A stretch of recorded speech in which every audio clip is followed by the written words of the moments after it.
ci sono dubbi. Richard Cochiante, le 22 octobre à la salle J. Antonio Thompson. La francophonie mondiale est unanime, un spectacle d'une rare intensité. Un spectacle inoubliable, le dimanche 22 octobre à la salle J. Antonio Thompson. Richard Cochiante, un spectacle envoûtant à voir absolument. C'est la chute des prix à votre super magasin La Paillasse de Trois-Rivières-Ouest. Des rabais incroyables. Lido à partir de 299 $. Futon modèle 3 positions, choix de couleurs, base et matelas pour seulement 199 $. Matelas à partir de 99 $. Pour de vraies économies, un seul endroit, La Paillasse, chemin Sainte-Marguerite, Trois-Rivières-Ouest. Fort Boyard, forteresse de la peur. Derrière les murs, l'inconnu. Pour Marie-Josée Croze et Luc Merville, aucun faux pas n'est permis.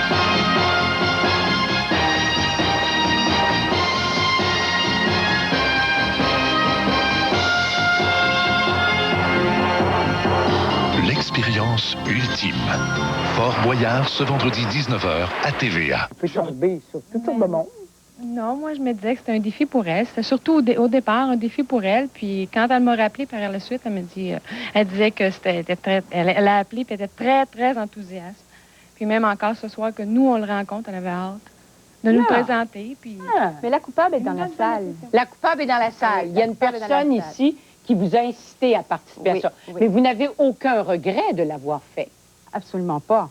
Alors, qu'est-ce qu'on peut prévoir pour vous autres dans les jours qui viennent ou les semaines qui viennent? Là, il va se passer quoi, là? On devrait continuer nos discussions. Oui. Peut-être parler un peu moins d'affaires. Ah, peut-être. Bon, alors... Non, mais c'est sûr que ça vaut la peine de se connaître davantage parce qu'on on s'est vus 2 fois, à quelques heures. Ouais. La fois du blind date que vous avez organisé et on a dîné ensemble aussi il y a quelques jours. Et puis, c'était 2 occasions intéressantes, mais... il y avait beaucoup de gens autour, puis c'est sûr que il y a certains sujets qu'on n'a pas encore discutés encore, c'est sûr. Nous sommes tous les deux très occupés, donc ce ne sera pas évident de se voir parce qu'il travaille fort et moi aussi, donc de longues heures. On va y arriver. On n'est pas prêts à chicaner, Ça va on se voit jamais. de la qualité, ça va être de la qualité de temps. Oui. De toute façon, on pourrait dire qu'après l'émission de ce soir, puisque vous êtes déjà là tous les deux, vous pourrez peut-être continuer à faire un brin de conversation. On vous le souhaite, en tout cas. Ah oui, c'est la 3e fois qu'on parle, là. Oui, puis, et ça a l'air d'être vraiment très bien parti. Oui. Mais à côté de vous, je vois Guylaine. Et Guylaine, elle est seule ce soir. Le compagnon qu'on lui a présenté à ce moment-là n'est pas là. Je ne sais pas trop qu'est-ce que ça veut dire. On va faire une courte pause. J'ai l'impression qu'il y a comme un indice là, que ça n'a pas fonctionné. Non, ça n'a vraiment pas fonctionné. Et c'est un euphémisme, parce qu'on pourrait dire que ça a été même presque une catastrophe. Pour peu dire, oui. Alors, vous allez nous raconter ça tout de suite après ces quelques messages. D'accord. Ça commence à bouger un peu dans notre public. Il y a une dame qui est partie de l'avant, qui est allée s'installer en arrière. Elle va faire connaissance avec monsieur. On va aller voir tout à l'heure si ça marche. Et puis, forcément, il y a une autre dame qui a donné sa place. Alors, je vais aller vous voir. Ça ne sera pas très long. Et entre-temps, par ailleurs, on veut savoir, Guylaine, ça n'a pas fonctionné. Pas du tout. Franchement, là... je me ferme les yeux. Oui, vous avez été témoin. Vous avez entendu des... Le téléphone, souvent, oui. Le téléphone. Moi, là, quand je soupe, là, que je sois dans un restaurant ou chez moi, chez moi, le téléphone sonne, je réponds même pas. Fait que je répondrai pas plus dans un restaurant. Puis encore moins en compagnie d'un homme ou vice-versa, une femme, là. C'était terrible, Claire. Alors, il y avait son cellulaire sur la table. Oui. Et ça sonnait tout le temps. À chaque fois que ça sonnait, je pense que je remplissais ma coupe de vin, puis je l'entendais plus, je pense, à la fin. Mais qui l'appelait comme ça? Ben, disons que c'est un vendeur, le type, son métier. Et puis, je sais pas, peut-être qu'il a fait certaines transactions ce soir-là. Moi, je me mets pas... Un vendredi soir? Ben oui. À 11h du soir. Incroyable. Oh là là, oh là là. Alors, au début, est-ce que vous avez tenté de l'arrêter en disant, écoute, Michel, ça n'a pas de bon sens? Non, en premier, moi, j'ai bien vu les 10 premières minutes. Tu le sais, comment je peux te dire? Bon, tu commences à te connaître, tout ça. Puis là, tu vois que le gars, c'est un très bel homme. Je ne pas du tout. Très bel homme. Mais 10 minutes après, là, j'aurais aimé qu'il y ait comment on dit ça, une fermeture éclair sur sa bouche. Il parlait beaucoup, beaucoup? Beaucoup, beaucoup, beaucoup, plus qu'une femme. Un homme. C'est vrai. Un homme qui parle plus qu'une femme. Oui. Mais il parlait de lui? De lui, c'est beaucoup centré sur lui. C'est d'ailleurs là que j'ai vu... moi, je te dis, j'ai embarqué dans... Pour moi, ça a été un show, ce soir-là, cet homme-là. Alors, j'ai fait... Ben, pas semblant, j'aime pas ça dire faire à semblant. Moi, j'ai mangé, j'ai eu un bon souper. Puis, je voudrais remercier mes consoeurs et confrères qui, à la fin, m'ont tous accepté parce que le type, il m'a abandonné pour pas dire... Il vous a laissé là? Oui. Voyons donc. Oui. Il est parti avant la fin. Ah, ben oui. Puis beaucoup avant la fin. Lise l'a raccompagné chez elle. Oui. Oh là oui, là. Oui, d'ailleurs. Non, il n'y a pas de bois de cuisine. Guylaine, si vous êtes là ce soir, c'est parce que vous avez de l'humour, bien sûr. Oui. Et que vous êtes capable d'en parler. Oui. Mais sur le coup, là, c'est Ben, je me demandais, j'ai dit, écoute donc, les autres tables, ils se parlent comme du monde, puis ils sont civilisés, puis... Il a fallu que tu sois la chose. La chose. C'est ça, Il il disait au début qu'il attendait la chose. Mais je peux pas dire, Claire, je veux pas qu'elle ait cet homme-là. Je le décris même pas comme un macho parce que un macho a plus de classe que ça. Êtes-vous sûr que vous n'êtes pas en train de le caler, là? Hein? Oui, mais j'aurais aimé mieux même être en compagnie d'un macho. Au moins, je suis sûre qu'il y aurait eu plus de classe. Alors, Guylaine, on se retourne de bord. Oui. Et moi, évidemment, je me sens une responsabilité là-dedans. Je me dis, on a embarqué Guylaine dans une aventure. Oui. D'abord, j'espère que vous ne nous en voulez pas. Pas du tout. Faites à rechercher, je lui lève son chapeau. Non. Moi, autant ça a mal fonctionné que ça aurait pu très bien fonctionner. Bien, alors, quand je dis qu'on se sent un peu une responsabilité là-dedans, si on peut faire quelque chose, parce que vous êtes là, vous êtes pétillante, de bonne humeur et tout, vous avez de l'humour et vous le gardez. Si vous nous donniez encore un petit peu plus d'informations sur vous, et je pense qu'à la fin de l'émission, je pourrais donner une adresse et les gens qui veulent, par exemple, faire plus ample connaissance avec Guylaine, si vous êtes encore d'accord pour vivre une autre expérience. Je dois te dire, Claire, que moi, je participe à l'agence de rencontre de Lisette Soleil que tu as reçue à ton émission, je crois. Oui, alors ça va peut-être donner quelque chose. Alors, mais l'agence de rencontre Claire Lamarche, c'est peut-être encore... Oui, c'est peut-être encore alors, mieux. Donnez-nous un petit peu plus d'informations sur vous. Oui. Vous êtes quel genre de fille? Vous faites quoi dans la vie? Qu'est-ce que vous aimez? Qu'est-ce que vous recherchez comme homme? Je pensais pas me faire poser cette question. Alors, Guylaine, vous allez réfléchir. Vous allez quelqu'un qui travaille dans les téléphones cellulaires. Bon, OK. Là, on vient d'exclure quelque chose. C'est clair? S'il vous plaît. Et si vous voulez réfléchir encore un petit peu, j'ai vu des mouvements encore là tout à l'heure. Oh, ben vous avez changé. Non, c'est pas vous qui avez changé de place. Bon, vous avez voulu vous asseoir à côté de monsieur. C'est vous. Je vais vous demander de vous lever, puis lui aussi. Alors, vous avez pris l'initiative, parce que c'est ça, vous étiez là tout à l'heure. Oui. Une femme décide de changer de place. Oui. Avec l'idée de faire plus ample connaissance. Évidemment. J'imagine que pendant une émission, on n'ose pas parler beaucoup. Non, c'est difficile. Ben oui. On peut parler après l'émission. Bon. Est-ce que vous êtes ouvert, vous? Oh, toujours ouvert. Oui. Est-ce qu'il y a tout de suite une première information que vous voudriez avoir, qu'on pourrait connaître, nous autres aussi en même temps? Savoir s'il est libre. Êtes-vous libre? Oh! Ça a l'air compliqué! Ça a l'air compliqué! Pas tout à fait. Pas tout à fait. Bon, est-ce que ça clôt le chapitre ou... Non, on peut discuter. On peut discuter. On vous laisse discuter, c'est beau. Qui a changé de place? Ben oui. Voulez-vous vous lever? Pour lui aussi? Oh! Ben oui! Est-ce que c'est pour ça qu'il est à moitié libre? Je je ne croirais pas, non. Non, non. Alors, vous aussi, vous aimeriez faire plus ample connaissance? Oui, mais je vais peut-être changer à nouveau, là, à ce moment-là. Ah, bon. Alors, c'est ouvert. Vous pouvez faire un bout. Monsieur et madame, là-bas, les premiers. Vous avez été la première. Oups. Bon, alors, approchez-vous un petit peu, qu'on vous voit bien. Qu'est-ce qui fait que vous êtes venu à l'arrière rencontrer monsieur? Bien, je cherchais un monsieur avec des cheveux gris, et puis j'ai vu ce monsieur-là, qui a l'air sage et bien tranquille, alors. Vous allez faire plus ample connaissance? Oui, mais je pense qu'on va au même endroit. C'est-à-dire? Les parler pour de... J'ai déjà parlé pour Valais, je l'ai reconnu. Bon. Alors, vous êtes d'accord pour causer un peu avec madame Absolument, et voir s'il y a d'autres rencontres possibles? certainement. Bien, on s'arrête là-dessus. On vous revient tout de suite après ces quelques messages. Et c'est sûr que je vais reparler à Guylaine pendant l'émission. Et c'est sûr qu'on va donner notre adresse. Et si vous avez le goût de faire plus ample connaissance avec Guylaine, vous lui envoyez un petit mot aux soins de l'émission Claire Lamarche. On y revient tout à l'heure.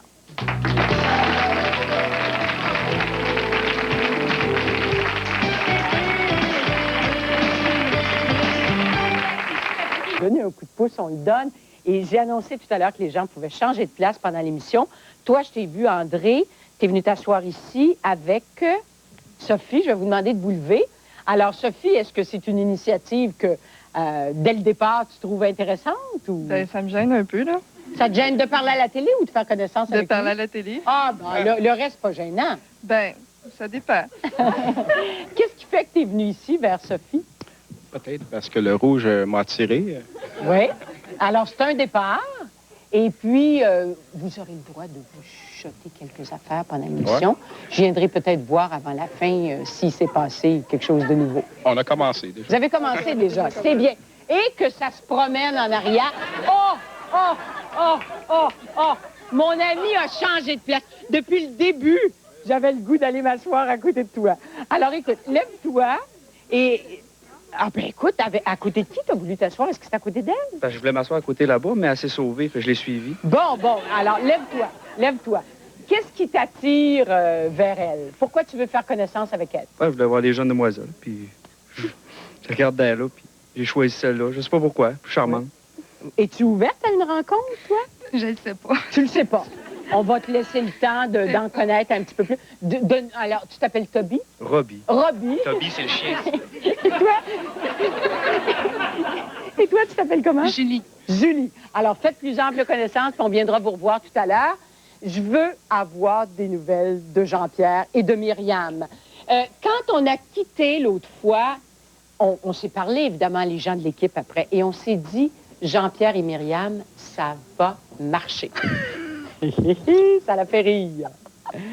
D'abord, on commence par les premières impressions, peut-être vos premières impressions à vous, Jean-Pierre.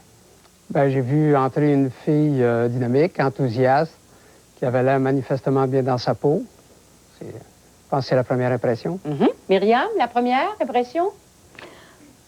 Devant les caméras, je dois dire, c'était un petit peu obscur. La première impression, j'ai du mal à la retrouver. Mais après... Qu'est-ce qui s'est installé après? Un sentiment plutôt favorable à Jean-Pierre? Ou... Oui. Oui? Oui. Dans un certain sens, on a fait le point, donc on sait parfaitement où on en est. Oui, j'ai beaucoup apprécié de le rencontrer. C'est quelqu'un d'authentique et de sincère, et ça, j'apprécie énormément. On a passé une soirée très, très sympathique. D'accord. Et là, je vais vous demander d'être très francs tous les deux, parce que quand on a une première rencontre comme ça, il y a aussi parfois des choses qui nous énervent tout de suite chez quelqu'un d'autre en disant « Oh non, dis-moi pas qu'elle est comme ça. Dis-moi pas qu'elle agit de cette manière-là. Dis-moi pas qu'elle porte telle chose, telle couleur, je déteste ça. » Est-ce qu'il y a, Jean-Pierre, est-ce qu'il y a des choses chez Myriam qui vous ont dérangé tout de suite? Je dois soutenir un peu la réputation ou enfin, ce qu'a dit Myriam à mon sujet tantôt. Elle a parlé d'authenticité, de sincérité. Alors, j'aurais de la difficulté à mentir là-dessus. Laissez-moi simplement dire peut-être que la grosse quincaillerie m'agace. C'est comme ça. Alors, j'aime les femmes avec moins d'artifice, peut-être. Mais attention, je ne veux pas attaquer la personne, mais simplement peut-être les artifices tels que les boucles d'oreilles un un peu grosse. Et alors ça... Le bracelet qui fait du bruit, là, maintenant. Disons que là. ça me retient un peu.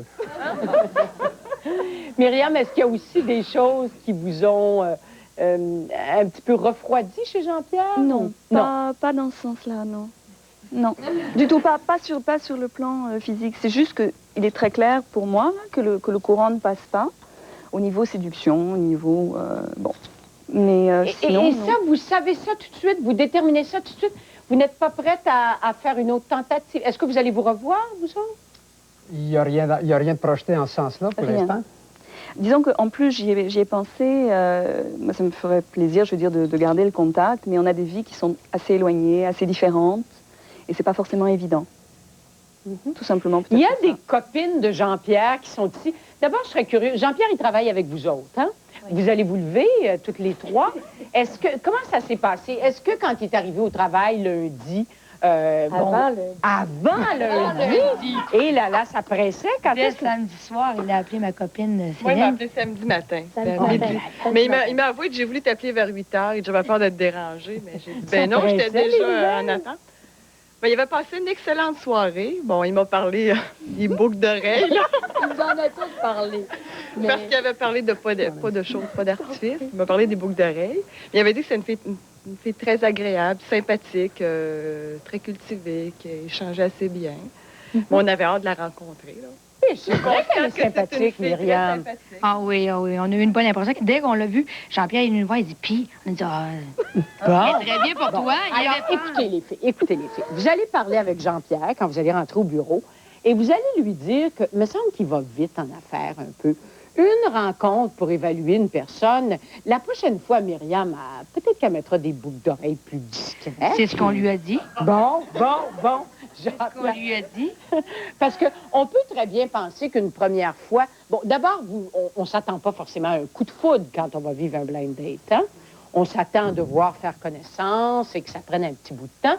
Alors, là, je ne veux pas faire une psychologue de moi, là, mais il me semble que vous devriez vous donner une chance. Vous devriez peut-être essayer une autre rencontre. Je vous ferai remarquer que vous m'avez demandé ma première impression. Or, la première impression, forcément, dans ce type de circonstances, je pense qu'elle est d'abord du domaine du physique et de la décoration. Et après, on investigue un peu plus. Bon! Alors, on pourra revenir là-dessus tout de suite après ces quelques messages.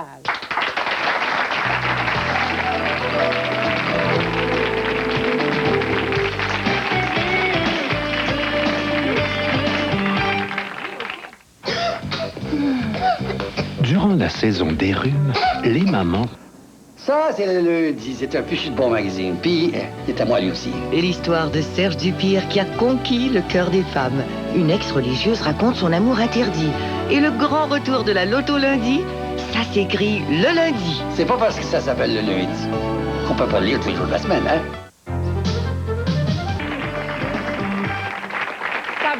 Ça bouge toujours beaucoup dans le studio. Il y a Sylvain tout à l'heure qui s'est déplacé pour faire connaissance avec Lise.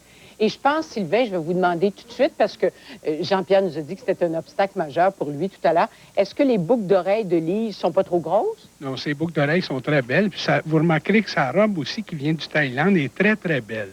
Ah, vous savez déjà ça? Vous? Oui, j'avais déjà remarqué madame en rentrant, là, Lise en rentrant.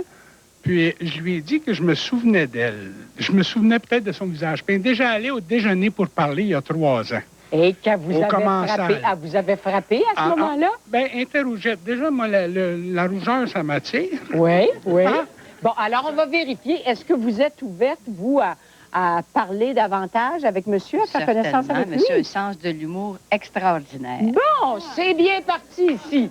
C'est bien parti. Ça s'annonce bien. Ici, en arrière, qu'est-ce que c'est ton nom? Jean s'est déplacé pour faire connaissance avec... Nathalie. Oui. Qu'est-ce qui t'a attiré chez Nathalie? Ben, c'est son côté naturel. C'est ça, hein? un peu spécial. Ça m'a attiré. Et qu'est-ce que tu espères ce soir? Est-ce que tu espères... Ben là, c'est ça. J'espère plus rien. Elle a un copain. Alors, mon cher, tu continues de regarder dans le studio et si tu fais un autre choix... Moi, je me déplace plus, là. J'ai tenté ma chance. Bon, d'accord. Alors là, il faudrait qu'une fille se déplace. Donne-nous un petit peu plus d'informations sur toi. Moi, je suis ébéniste. Oui. Puis, c'est ça, je suis libre. Je demeure à Sainte-Émilie, dans le Nord. Oui. Et ta plus grande qualité? Je suis naturel. Bon, ben c'est beau, on te souhaite bonne chance, mon cher. On va maintenant voir du côté d'Alain et de Lisanne comment ça s'est passé. Vous aviez au moins une chose en commun, c'est que vous êtes tous les deux dans l'enseignement. Oui. Alain, est-ce que tu te souviens de tes premières impressions quand Lisanne est arrivée? Moi, je dois vous avouer que j'ai été agréablement surpris quand j'ai vu arriver Lisanne, parce que j'ai trouvé que c'était une personne d'une très belle apparence. Et puis, j'avais hâte qu'on se mette à table pour pouvoir se connaître de plus en plus. Et puis, ça s'est bien déroulé. On a passé une très belle soirée et tout. Est-ce que la conversation était facile? Ça roulait bien? Oui, il n'y avait pas de problème. Qu'est-ce que tu as découvert sur Lisanne qui t'a plu davantage? Tu sais, à un moment donné, quand elle te fait une révélation sur elle, tu te dis « Oh, ça m'intéresse. » Que c'était une personne qui était très active, qui aimait beaucoup bouger dans la vie, qui avait beaucoup d'activités, qui était très sportive. C'est un côté qui est très proche de moi parce que je suis comme ça, moi aussi. J'aime bouger, je suis pas capable de rester en place et tout ça. C'est ça qui m'a plu le plus, oui. Et Lisanne, vos premières impressions sur Alain? Ben moi, au tout début, honnêtement, j'ai pratiquement eu un choc. En disant, il a l'air trop jeune. Ben je trouvais qu'il avait l'air excessivement jeune. Puis, ben c'est ça, moi aussi, j'ai l'air jeune. Puis, à un moment donné, mais ça me fatiguait au point où j'ai dû lui demander quel âge il avait. Et qu'est-ce qu'il a dit? Ben, à ce moment-là, il m'a dit son âge. Il m'a dit qu'il avait 27 ans. Et vous en avez? 34. Oh, oh! Mais au départ, quand je l'ai vu, j'avais aussi l'impression qu'il avait peut-être 22.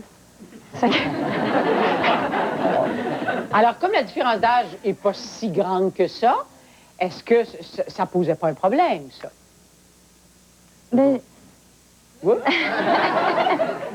Moi, je vais vous avouer que quand j'ai su la différence d'âge et tout, par exemple, bon, on s'est mis à parler de nos projets, qu'est-ce qu'elle faisait dans la vie, qu'est-ce que moi je faisais dans la vie, où j'en étais rendu, où elle en était rendue. Je me suis rendu compte qu'on n'en était pas rendu au même point. Moi, je viens d'aménager un appartement, je viens de quitter le nid familial, qu'on peut dire. Puis, Lisanne, ça faisait quand même un bout de temps qu'elle était déjà installée et tout. Elle a une maison, des choses comme ça. Fait que j'étais comme... Je voyais qu'on n'était pas du tout sur le même... sur le même, on pourrait dire, le même beat, là. On n'était pas du tout au même niveau, là. Est-ce que c'est grave, ça? Cette différence-là, ou... Ben moi, je dois dire honnêtement là, que la différence d'âge, oui, elle me fatigue. Ah oui? Oui. Et puis, ben, ça me fatigue au point, disons, de ne pas vouloir investir dans une relation comme ça.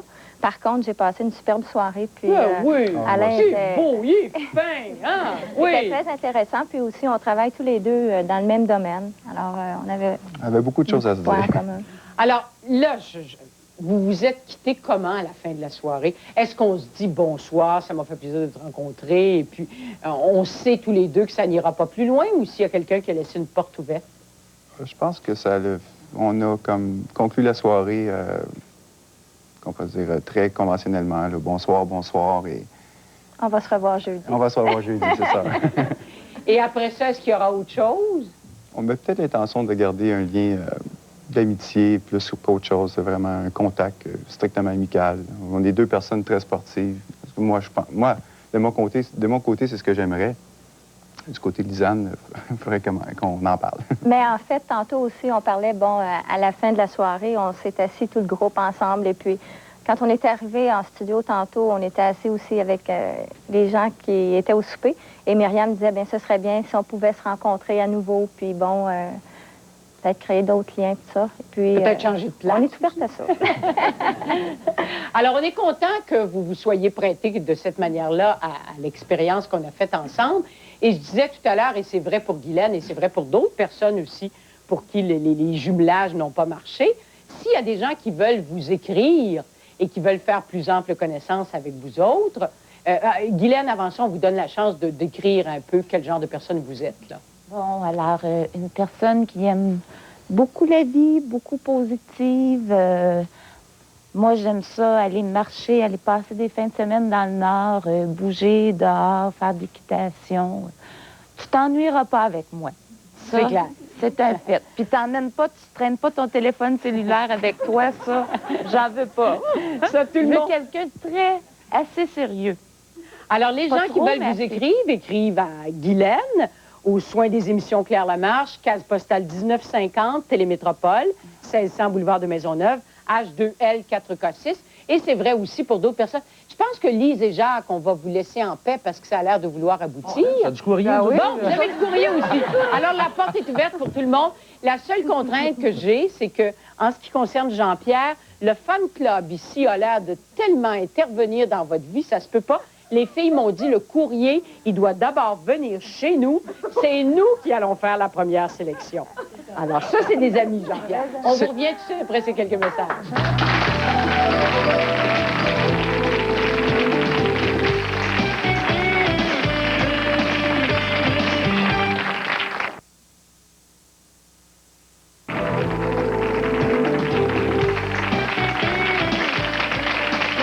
Ce soir s'intitule Survivre à un blind date et il y a souvent des gens qui nous posent des questions.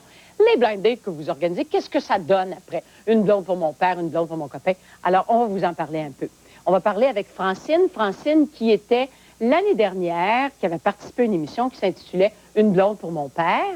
Et parce qu'on veut se rafraîchir la mémoire, Francine, j'espère qu'on va vous rappeler des bons souvenirs aussi.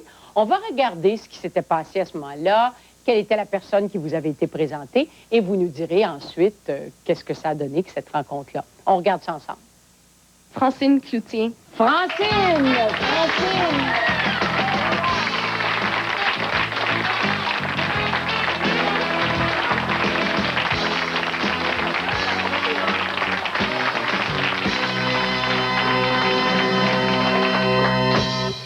Moi, je serais curieuse de savoir, Francine, parce que, bon, c'est sûr que ça vous prend de l'humour pour vous prêter à ce qu'on fait ce soir et puis pour la suite des opérations aussi.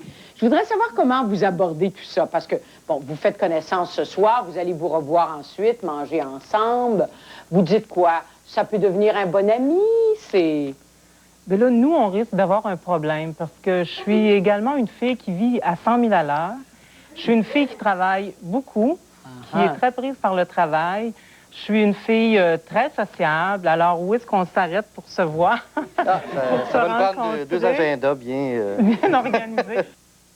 Alors, deux agendas bien organisés, Francine, mais il y avait quand même, de part et d'autre, un grand désir d'aller plus loin dans cette rencontre-là. Et ça a bien été pendant un bout de temps. Pendant un mois. Il y avait un grand désir de ma part. Ça a duré un mois. Un tourbillon. Un beau tour de manège. Ah oui, ah oui? Oui. Qui était beau, beau, beau. Oui, super. Pendant un mois, vraiment, c'était excitant. C'était... Moi, je comparais ça un petit peu à un tour de manège. Je me disais, quand tu fais une rencontre comme ça, c'est comme si tu embarques, c'est excitant, c'est grisant. La différence, c'est que quand tu débarques du manège, tu as mal au cœur, tu sais pourquoi. Puis quand tu sors de là, après, c'est différent. Tu as mal au cœur, mais tu te poses des questions, puis tu sais pas vraiment pourquoi ça s'est arrêté. Ah, à un moment donné, ça veut dire plus de nouvelles du tout? C'est-à-dire, ben, il m'a laissé entendre que ça allait trop vite, que, à son sens. Pour moi, c'est peut-être un petit peu une fuite, là, parce que je pense que quand quelqu'un t'intéresse, ça va pas vraiment trop vite. Alors, c'est comme ça que ça s'est passé. Alors, lui, vous a vous décroché. êtes beaucoup vu pendant ce mois-là? Pas beaucoup, mais on a fait des sorties très intéressantes, des beaux spectacles. J'étais gâtée. Mais c'est ça, quand ça s'est terminé, ben moi, je suis restée un petit peu avec plein de questions. Pourquoi ça s'arrêtait comme ça? Parce que ça semblait parti d'une façon, comme je vous dis, là, c'était comme un tourbillon. On faisait plein, on s'appelait souvent, ça durait longtemps, on parlait des heures de temps au téléphone, tout ça, puis tout à coup, ça s'est arrêté. Et s'il revenait à nouveau frapper à votre porte, seriez-vous ouvert? Non. Non, c'est terminé. Non, tu vis ça juste une fois. Vous avez tourné la page. Oui. Est-ce que vous regrettez d'avoir vécu cette expérience-là? Non, parce que ça valait la peine. Le voyage valait la peine, sauf que j'ai eu l'impression d'être laissée sur le coin de la rue pendant que le voyage n'était pas terminé, finalement, parce que moi, je croyais que ça pouvait continuer. Puis... Mais c'est ça. Peut-être qu'il y avait... Peut-être que moi, je faisais peur, là. C'est ce que j'ai cru comprendre après. Juste à côté de vous, il y a Daniel. Daniel qui, lui, a participé à l'émission Une blonde pour mon copain, qu'on avait présenté aussi en grande pompe. Et on va encore là se remettre se remémorer des souvenirs de cette époque-là. On regarde ça ensemble et après ça, vous nous dites qu'est-ce qui est arrivé ensuite. Alors, tu nous la présentes? Oui, avec plaisir. C'est Diane Aubry.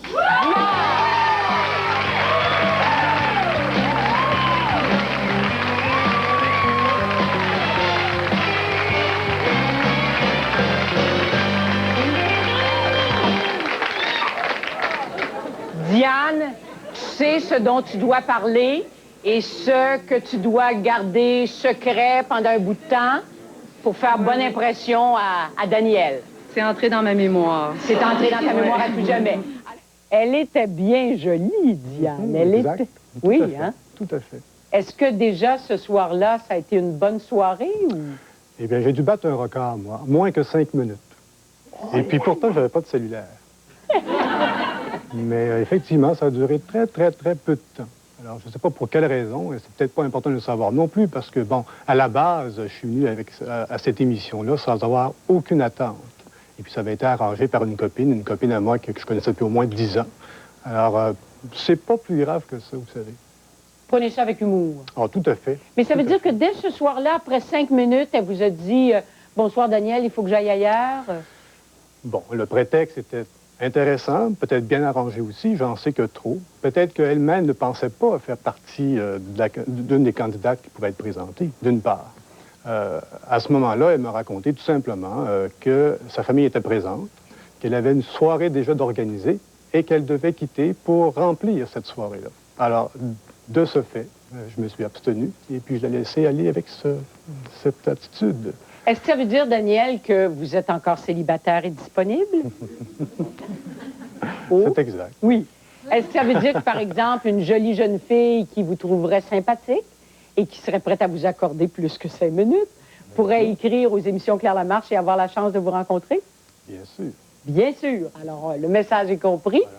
Marie-André, maintenant. Marie-André, qui, elle aussi, a participé à Une blonde pour mon père. Encore là, on revient sur ce que la personne qui vous avait été présentée à ce moment-là et vous nous donnez vos impressions après. Marie-André! Marie-André!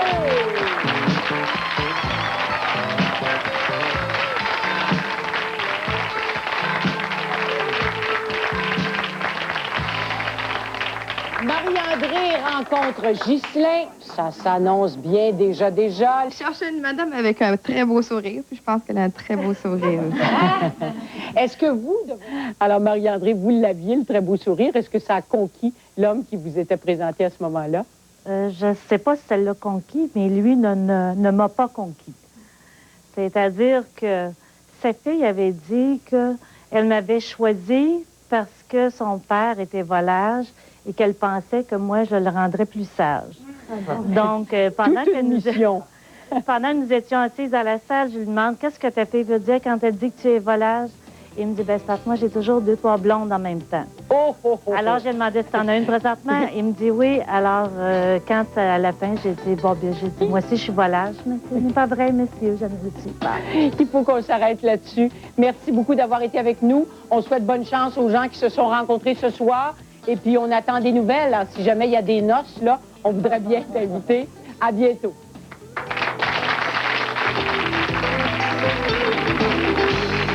Jeudi prochain, Claire Lamarche vous propose une émission intitulée « Montre-moi ta main, je te dirai qui tu es ». Après la pause, voyez Shabada.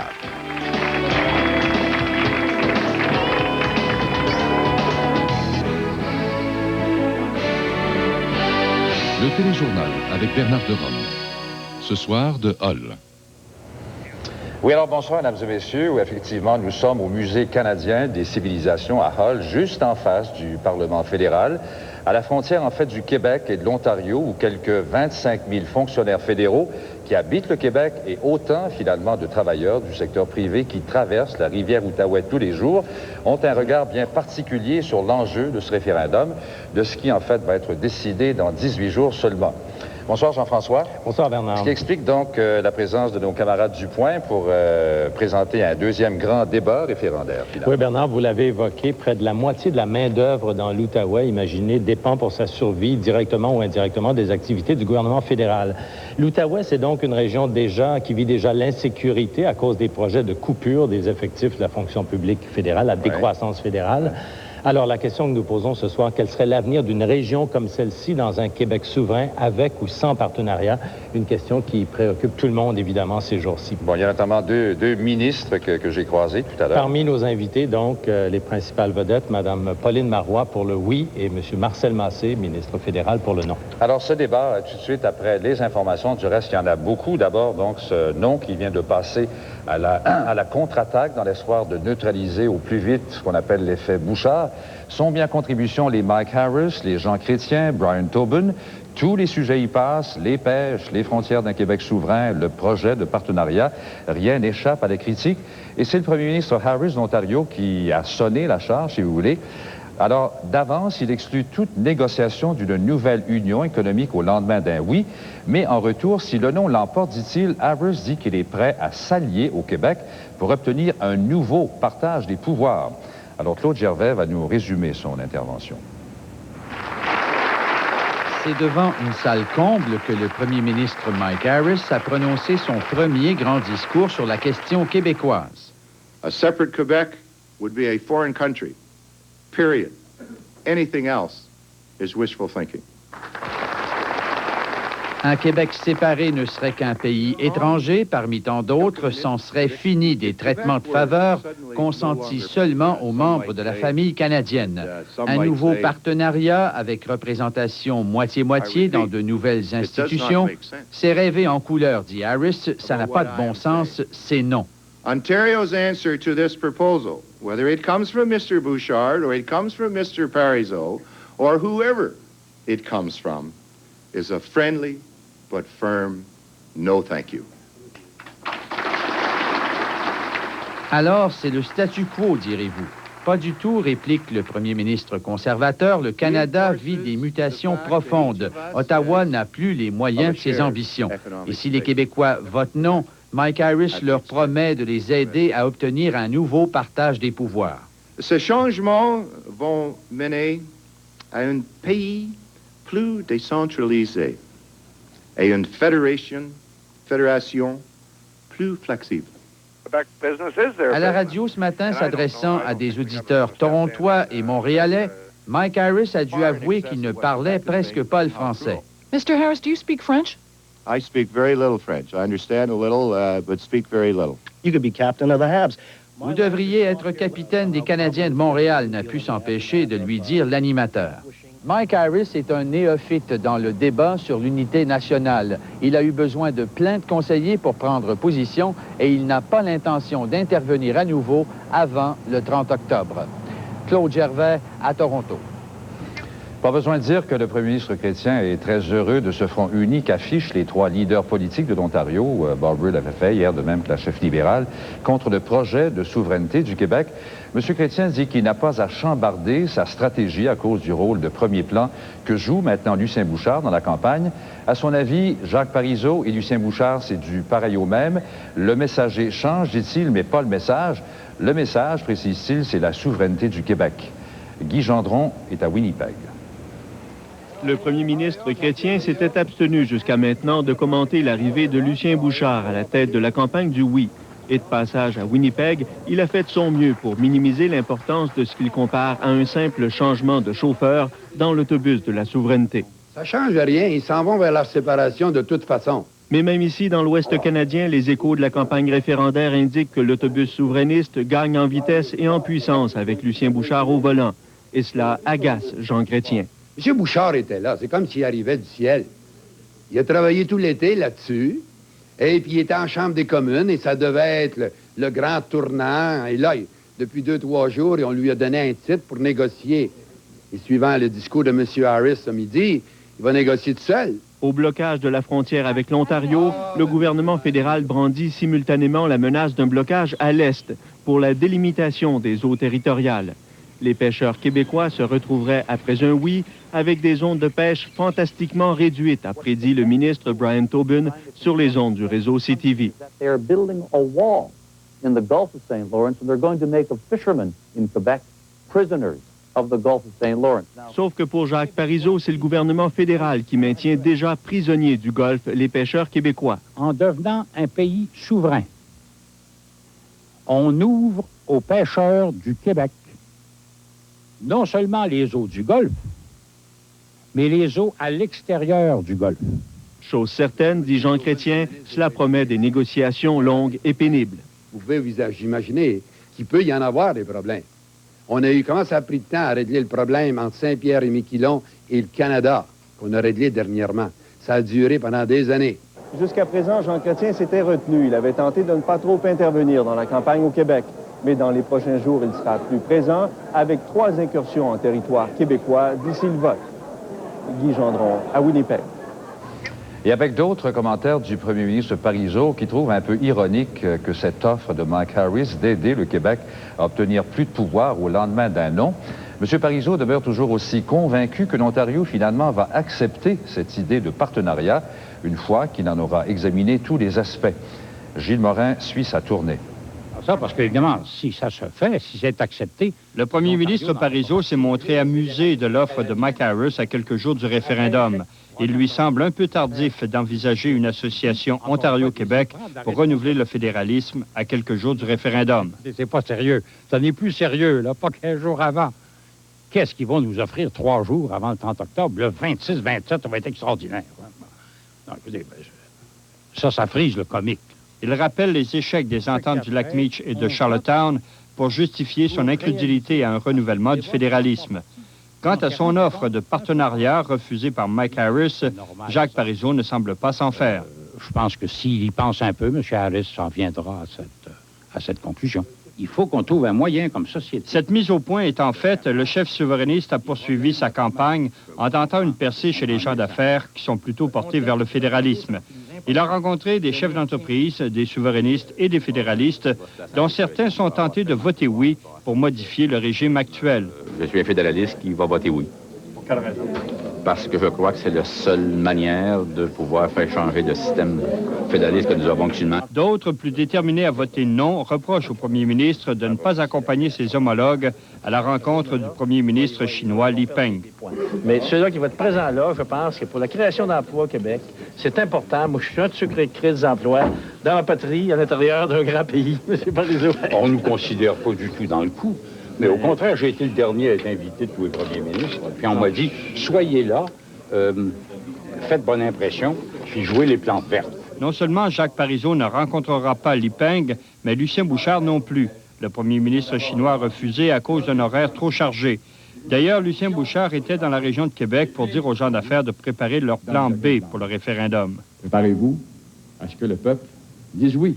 Il ne faudrait pas que vous soyez pris au dépourvu, ceux qui sont fédéralistes. Il ne faudrait pas que, parce que vous êtes fédéraliste, et que Laurent Baudouin a dit qu'il fallait être fédéraliste, que le peuple du Québec va forcément voter non. Les souverainistes ne limitent pas leur offensive aux gens d'affaires. Ils veulent amener quelques communautés culturelles dans leur camp. L'ouverture de la synagogue de Boisbriand a servi de prétexte pour rallier un groupe de Juifs peu effrayés par un éventuel Québec souverain. Non, non. Pas du tout. Gilles Morin, à Boisbriand. Pourquoi? C'est la même. À partir de maintenant, il y a un joueur qu'on va voir de plus en plus souvent sur la première ligne du nom, c'est Jean Charest. Sa mission, contrer Lucien Bouchard. Et ça a commencé ce soir avec Daniel Johnson, notamment au cours d'une assemblée à Thetford Mines. Voici ce que Christine Saint-Pierre en retient. Le nom, l'honorable Jean Charest. La caravane de Daniel Johnson s'est déplacée à Thetford Mines, où Jean Charest était l'invité. Une destination qui n'était pas prévue à l'horaire jusqu'à ce que le camp du non réalise que l'effet Bouchard se confirme dans ses sondages internes. Maintenant, le camp du non ne se gêne plus pour l'attaquer. Lucien Bouchard est un Canadien qui s'ignore, mesdames et messieurs. C'est ça son problème. Jean Charest affirme que le camp du oui se livre à un excès d'enthousiasme parce que Lucien Bouchard n'a aucune carte dans les mains pour négocier. Pour M. Bouchard, M. Parizeau, on joue au poker avec notre avenir. Sauf qu'il y en a juste une carte Canada, mesdames et messieurs, dans le jeu. Il n'y en a pas 2, il n'y en a pas 3, il n'y en a pas 4. Il y a une carte Canada, puis les deux ne peuvent pas tenir la carte Canada dans leur jeu. C'est pas vrai, ça. Il y en a un des deux qui le tient, puis l'autre, il bluffe. Daniel Johnson a continué sur sa lancée des pertes d'emplois dans un Québec souverain. Et moi, je dis à Lucien Bouchard que lorsqu'on parle de 90 000 chômeurs, c'est pas d'un chiffre dont on parle. Lorsqu'on parle de 90 000 chômeurs, on parle d'une réalité qui a un nom, qui a un visage et qui a une famille. Ce ne sont pas des chiffres, M. Bouchard, 90 000 chômeurs. Ce sont des pères et des mères de famille au Québec. En Estrie, Daniel Johnson s'est livré à une opération charme.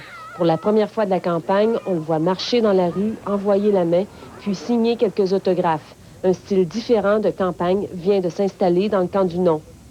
La perspective d'un vote serré revient hanter le camp du non avec l'entrée à l'avant-scène de Lucien Bouchard. Sur les ondes radio, lors d'une tribune téléphonique, Daniel Johnson a d'ailleurs rappelé la nécessité d'une victoire claire, un thème qu'il n'abordait plus. Les gens acceptent davantage, je pense, que la solidarité se referait mieux si le résultat est clair.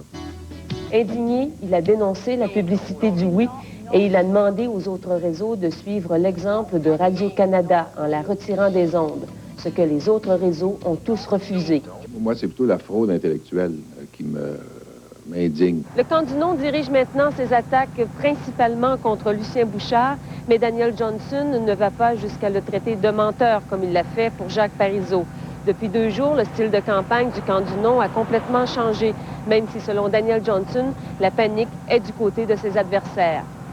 Christine Saint-Pierre, à Thetford Mines. Bon, et c'est mardi, dans 12 jours, le 24, que les Cris de la baie James vont tenir leur propre référendum sur leur avenir. Les chefs autochtones vont demander aux Cris s'ils souhaitent rester dans un Québec souverain ou annexer le territoire qu'ils revendiquent au reste du Canada. Le grand chef Matthew Coon-Cum croit que les souverainistes ne pourront jamais forcer les Cris à faire partie d'un Québec indépendant. Les dirigeants autochtones ont d'ailleurs rendu public une étude de 500 pages pour appuyer leur interprétation des droits des Cris de la baie James. Eh bien, il y a un premier succès. On va revenir au référendum, au fait, un petit peu plus tard, avec des sujets très particuliers à l'Outaouais.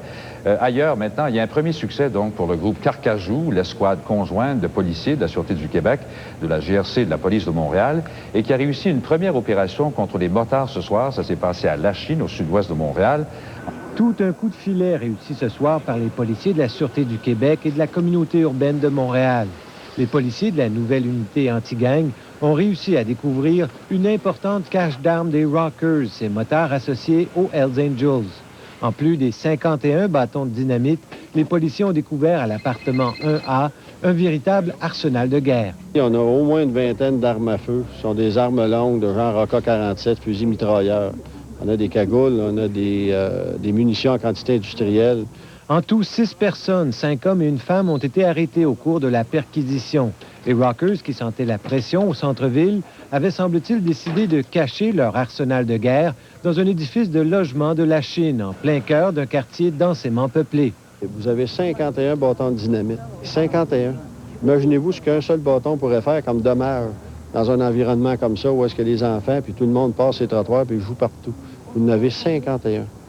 Alors, on parle-tu de la conscience des personnes qui pouvaient garder ça dans leur appartement?